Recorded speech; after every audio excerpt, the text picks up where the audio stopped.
When it comes to a random orbit sander, are you a 5 or are you a 3? Here's the deal. This is a question that's come into me a bunch of times. What is the deal with calling these sanders a 3 or a 5?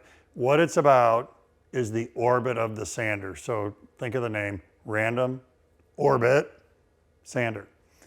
On a 3, what that tells me is that the orbit is a 3 millimeter orbit, meaning that from its extreme left to extreme right, extreme bottom to extreme top, it's moving 3 millimeters.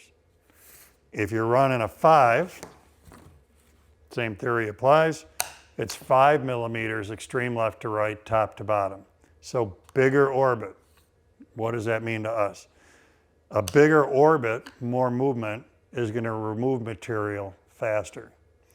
Smaller orbit is going to be slower, but why would we want to do that? The sanding scratches will also be smaller.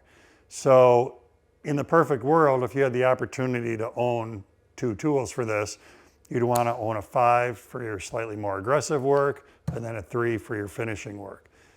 In the realistic world, if you're only going to own 1, you're going to see a little bit of a difference in scratch difference between the 2, and the 3 millimeter is going to give you a better surface when you're done. So to give it like an understandability, 3 millimeters is about 1/8 of an inch.